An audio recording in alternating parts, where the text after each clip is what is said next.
할렐루야. 지난 한 주간 동안도 주님 안에서 편안하셨습니까? 해븐인 가스볼 센터와 함께하는 말씀의 시간입니다. 저는 엄중호 목사입니다. 먼저 하나님의 말씀 한 군데를 함께 봉독하시고 그 말씀을 듣겠습니다. 마태복음 9장 35절입니다. 제가 가지고 있는 성경은 신약 14페이지입니다. 마태복음 9장 35절 우리 한 절 말씀만 저 여러분들이 함께 한 목소리로 봉독하겠습니다. 예수께서 모든 도시와 마을에 두루 다니사 그들의 회당에서 가르치시며 천국 복음을 전파하시며 모든 병과 모든 약한 것을 고치시니라. 아멘.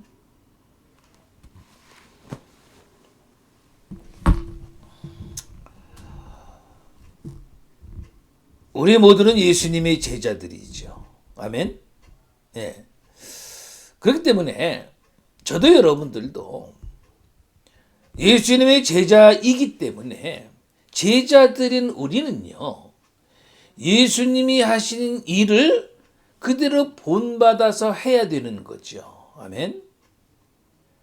오늘 본문은 예수님이 이 땅에서 처음 하시는 그 사역의 내용이기도 하고요. 부활하여 승천하시기까지 하신 사역의 내용이기도 한 겁니다. 뭡니까? 한번 여러분 따라 하시죠. 가르치시고 전하고 고치시다.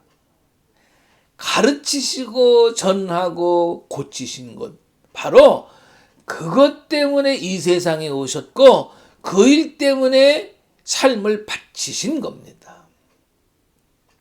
여러분, 왜 예루살렘 근처 베들레헴에서 탄생하신 예수님께서 북쪽 지방 갈릴리에서 사역을 시작하셨는가? 마태복음 2장 19절로 23절 말씀 보면 그 이유를 우리가 알 수 있는데요. 헤롯 왕이 아기 예수를 죽이려고 하자 그 천사의 지시를 받아서 요셉과 마리아가 아기 예수를 데리고 애굽으로 피신하게 되죠. 그리고 얼마의 세월이 지난 후에 헤롯이 죽고 그 아들 아켈라오가 왕이 된 후에 예루살렘에 올라가지 못하고 아직까지 무서워서 무서워하고 있을 때에 그 갈릴리 지방 나사렛 동네로 가라는 그 하나님의 지시를 받아서 나사렛 동네로 이제 세 식구가 들어가게 된 겁니다. 그곳 나사렛에서 예수님은 이제 청년 시절을 이제 보내신 거죠. 성경에서 나사렛 예수라고 부르는 이유가 이제 거기 있는 거고, 그곳에서 예수님이 청년 시절을 지내시고, 이제 그곳에서 중심으로 해서 이제 사역을 이제 시작을 하시는 거죠.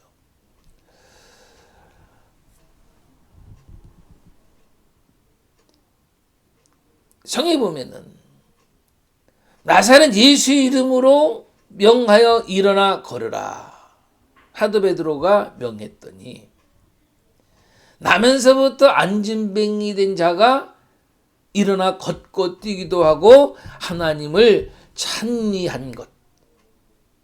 바로 그 나사렛 예수의 이름이 능력이 된 것이죠. 아멘. 나사렛 예수의 이름으로 응답받고요. 나사렛 예수의 이름으로 고침받고요. 나사렛 예수의 이름으로 축복받게 되는 겁니다. 아멘.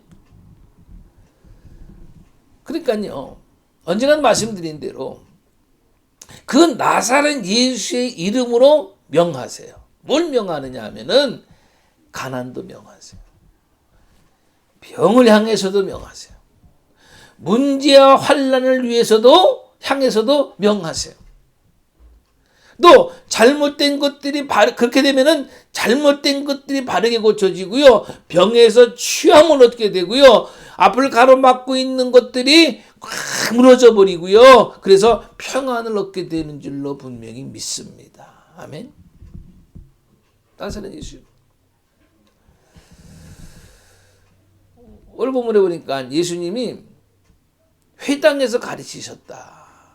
회당과 성전은 이제 성격이 좀 다른데, 성전은 이제 예루살렘에 있는 그 성전 하나뿐이었어요. 그러나 회당은 유대인이 사는 곳이면은 어느 곳에나 있었던 곳이 회당입니다.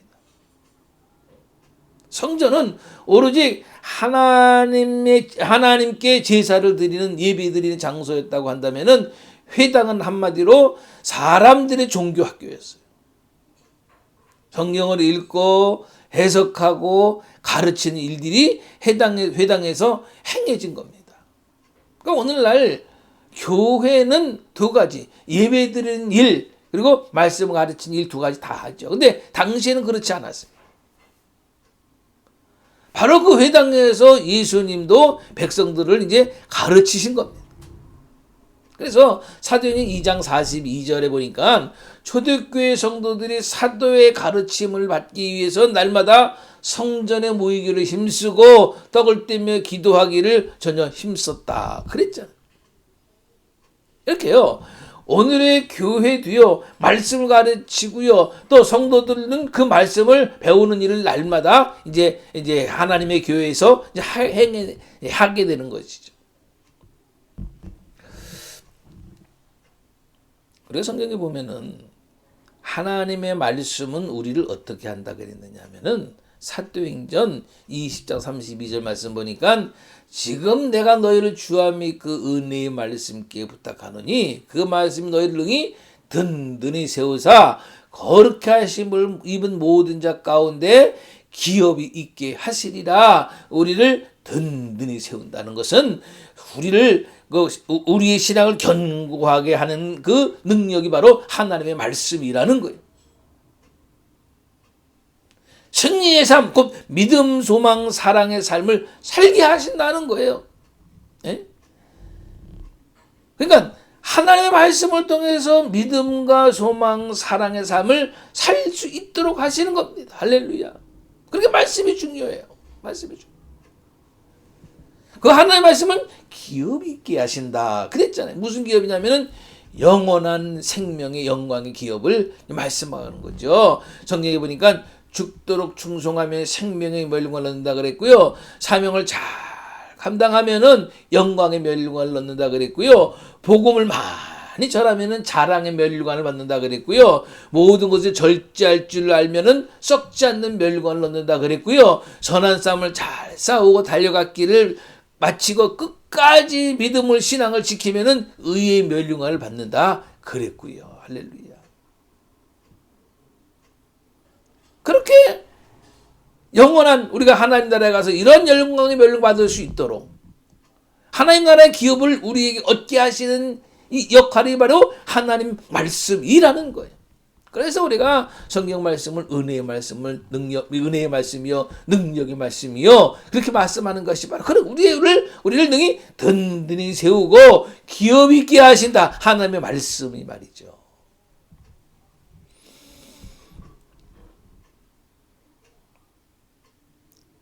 제가 언젠가는 읽었던 책 가운데 하나 보면 하나님 나라의 관점으로 보는 성경 꿰뚫기라는 영국 옥스포드에 있는 성애복교회의 그 보온 로버츠 목사님이라는 분이 쓰신 거예요.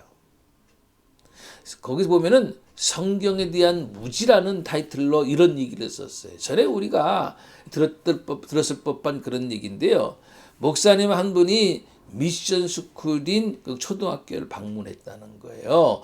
학교층의 요청에 따라서 성경 수업을 맡게 된 그분이 수업이 시작되자마자 누가 여리고 성벽을 무너뜨렸습니까? 라는 질문을 한 거예요. 그러자 교실 안에는 긴 침묵이 흘렀어요. 자리에 앉아있던 그 어린 학생들이 불만스러운 표정으로 몸을 비비고 오는 겁니다. 그러더니 체구가 작은 아이가 손을 들고 이렇게 얘기하는 겁니다. 목사님, 제 이름은 브루스 존슨입니다. 누가 여리고성을 무너뜨렸는지는 모르겠지만은 저는 결코 아닙니다. 라고 대답을 한 겁니다. 목사님은 이 아이의 대답이 너무나도 기가 막혀가지고 교장 선생님을 찾아가서 성경 수업 중에 있었던 일을 이야기한 겁니다. 목사님의 이야기를 들은 그 교장 선생님이 잠시 생각에 잠기더니 브루스 존슨은 제가 잘 아는 학생입니다. 그 아이는 결코 거짓말할 아이가 아닙니다. 그 애가 그렇게 말했다면 그 애가 정말 그 여리고성을 무너뜨리지 않았을 겁니다. 라고 말하는 거예요. 목사님은 화가 났어요. 그가 볼 때 교장은 무례한 사람이나 아니면은 무식한 사람이라고 생각을 한 겁니다. 더 이상 말이 통하지 않는다고 생각한 그 목사님이 그 학교의 재단 이사장에게 편지를 써서 자기가 겪은 불쾌한 일에 대해서 항의한 거고요. 얼마 후에 그 목사님 앞으로 이런 편지가 도착을 했어요. 목사님, 여리고 성벽을 무너뜨리는데 아무도 자기 잘못을 인정하지 않는다는 이야기를 들으니 우리도 심히 유감스럽습니다. 손해배상 청구서를 보내주시면은 수리 비용을 마련해 보겠습니다. 여러분, 뼈 있는 이야기가 아닐 수 없어요. 우리는요, 이 생명의 말씀, 진리의 말씀, 은혜의 말씀을 잘 배워서 주님이 그러셨던 것처럼 가르치는 일을 우리도 해야 되는데 말이죠. 아멘. 하나의 말씀을. 또 오늘 본문에 보니까 예수님이 뭘 하셨느냐 하면은 천국 복음을 전파하셨다. 하나의 말씀을 가르치시고 천국 복음을 전파하셨다. 여러분, 천국 복음이 뭡니까? 천국에 관한 복음, 천국 주인이신 하나님에 관한 복음을 말하는 거 아니겠어요? 유대 광야에 나타나 전도의 포문을 열었던 그 세례 요한의 첫 번째 외침이 뭐였습니까? 회개하라, 천국이 가까웠느냐. 예수님도 갈릴리에서 전도하실 때에 하나님 나라가 가까웠다, 회개하고 복음을 믿으라 말씀하셨잖아요. 천국, 하나님의 나라는 그리스도인의 궁극적 이상형 아닙니까? 사람들은 에덴 동산에서 낙원을 잃어버린 후에 시대마다 그 낙원에 대한 향수를 버리지 못하는 거예요. 그래서 파라다이스라든지 유토피아에 대한 꿈을 꾸게 되는 거예요. 성경이 보여주는 천국, 하나님의 나라는 그 어떤 종교나 작품에서 찾을 수 있는 것이 아닌 거죠. 다른 종교나 작품이 말하는 그 낙원이라든가 이상세계라는 것은 하나의 추상에 불과하지만은, 그러나 성경에서 말씀하시는 천국, 하나님의 나라는 예수 그리스도를 믿는 사람들의 마음속에 이루어지고 현실 생활 속에서 이루어지고 그리고 영원한 나라에서 이루어지는 너무나 확실하고 현실적인 약속인 겁니다. 아멘. 그것은 하나님의 언약은 하나님의 나라의 언약이기 때문에 결국 우리 구원의 완성은요, 우리 모두가 영원한 천국에 들어가는 것으로 완성되는 거 아니겠어요? 아멘. 하나님의 나라는요, 하나님의 백성이 하나님의 장소에서 하나님의 통치를 받으며 하나님의 복을 누리는 것이 하나님의 나라인 겁니다. 할렐루야. 이것은 이 땅에서도 그렇고, 그리고 우리 몸이 하나님 나라에 가서도 그렇게 되는 거예요. 구원을 어떻게 얻을 수 있다고요? 제가 늘 말씀드립니다. 요한일서 5장 11절 12절 말씀, 또 증거는 이것이니 하나님 우리에게 영생을 주신 것과 이 생명이 그의 아들 안에 있는 그것이니라. 아들이 있는 자에게는 생명이 있고 하나님의 아들이 없는 자에게는 생명이 없느니라. 우리에게 하나님께서 생명을 주셨는데 그것을 바로 예수 그리스도 안에 두셨다는 거 아닙니까? 예수께서 죽으시고 부활하심으로 이루으신 그 구원을, 그리고 구원의 그 완성이신 하나님의 나라를, 천국 복음을 전파하는 사명이 천국 복음을 전파하는 그 사명. 하나님 우리에게 천국을 허락해 주셨고 그것을 전파하는 그 사명을 우리에게 주신 것이에요. 아멘.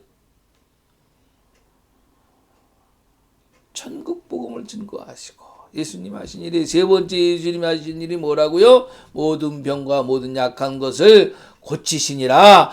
모든 병은요 결과적으로 사람을 정신적으로 육체적으로 약하게 만드는 거 아닌가.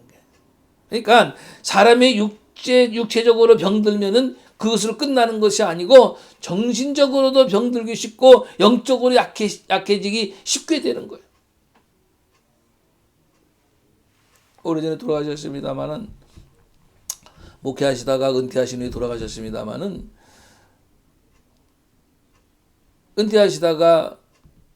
은퇴하신 후에 이제 뭐 고혈압이라든가 당뇨, 파킨슨병 그런 부분을 앓다가 이제 돌아가셨는데 저보고 그러시더라고요. 목사 몸이 병들으니까 영적으로 약해지더라. 그러니까 육체적으로 약해지니까요. 기도 생활, 말씀 생활 못 하잖아요. 힘들잖아. 그러니까 영적으로 당연히 약해진다는 거예요. 그때는 잘 몰랐는데 이제 알 수 있는 것 같아요. 저 스스로도 이게 나이가 좀 들다 보니까 육체적으로 나약해지는 부분이 있잖아요. 네? 그전에는 말이죠. 금식 기도도 참 자주 했는데 이제는 나이 들다 보니까 한 끼만 굶어도 말이죠. 손발이 부들부들 떨리더라고. 어쩔 수 없어.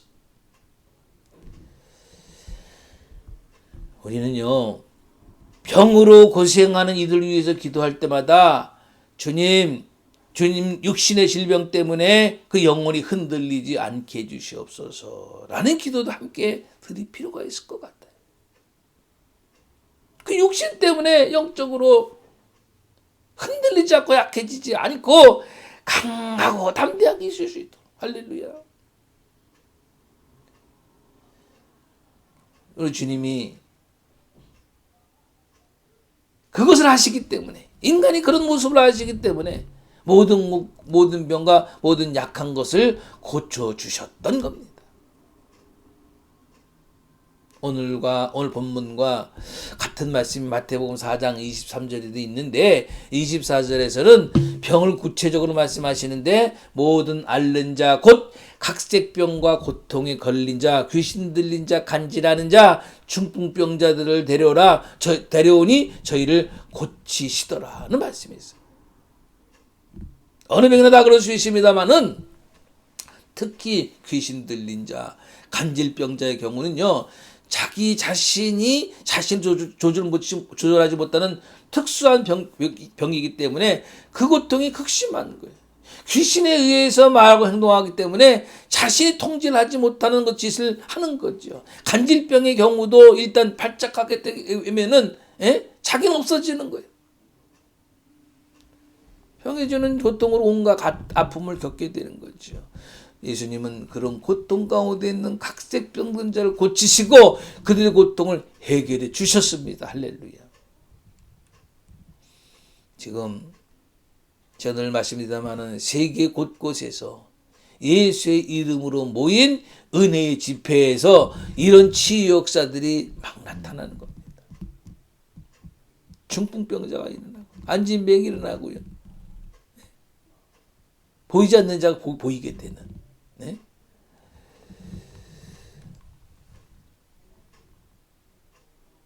중요한 것은요. 마태복음 4장 24절에 보니까 모든 앓는 자 곧 각색병과 고통 빌린 자 귀신 들린 자 간질하는 자 중풍병자를 데려오니 저희를 고치시더라 그랬다 그랬잖아요. 그러니까 데려왔다는 것은 결국은 예수를 만나게 했다는 거예요. 그러니까 예수를 만나면 되는 거예요. 예수께 나와서 예수를 만나면 문제는 해결되는 거 아닙니까? 할렐루야. 예수를 만났던 모든 사람들이 그들이 원하는 그들이 죄인이었건 병자였건 인생 문제로 고민 사람이었던 간에 모든 고통과 문제가 해결받았다는 거죠. 할렐루야.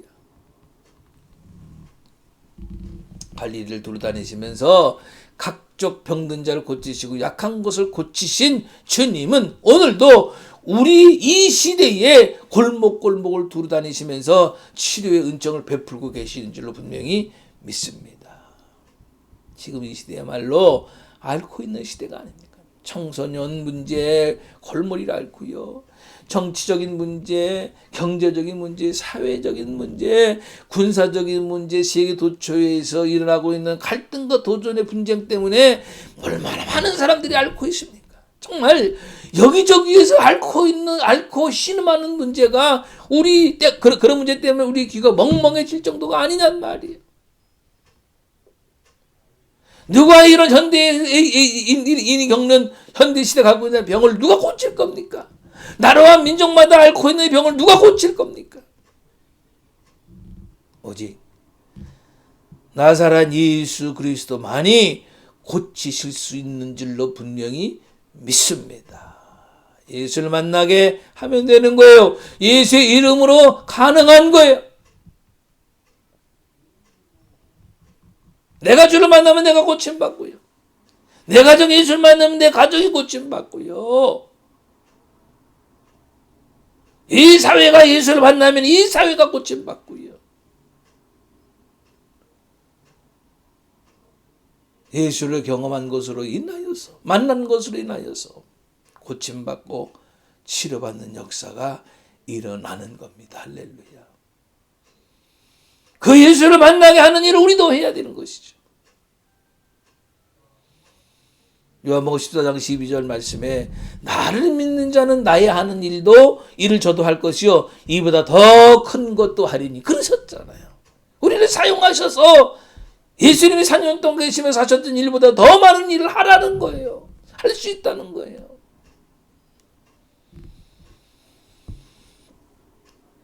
(2000년에) 이 땅에 오셔서 주님은요 그와 같은 일을 감당하셨어요. 하나님의 말씀을 가르치시고 천국 복음을 전파하시고 모든 병과 약한 것을 고치시는 이 귀한 사역을 주님 하셨어요. 이것을 오늘 우리에게도 하라고 하시는 겁니다. 하나님의 말씀을 가르치고 천국 복음을 전파하여 한 생명이라도 구원하며 이르게 하라고. 영과 육이 병든 모든 이들에게 예수를 만나게 해서 그 영과 육이 고침 받고 강건하게 되라고 이 사명을 감당하라고 우리에게 하십니다. 예수님이 하신 그 일을 제자든 우리도 마땅히 해야 되는 줄로 분명히 믿습니다.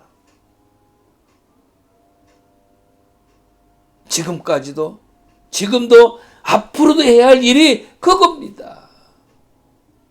하나님 말씀을 잘 가르치기 위해서 여러분들 스스로가 하나님 말씀으로 하나님 말씀의 능력으로 무장하세요. 천국 복음을 온전히 전파하기 위해서 천국 복음으로 여러분들 무장하세요. 모든 명화 모든 약한 것을 고치기 위해서 예수의 이름으로 무장하세요. 그리고 우리도 남은 생에 주님이 하신 그 일을 잘 열심히 감당하다가 주님 앞에 가서 내가 한 일을 너는 더 크게 감당하다가 왔구나 라고 칭찬받을 수 있는 저와 여러분들 다 될 수 있으시기를 주님의 이름으로 간절히 축원합니다.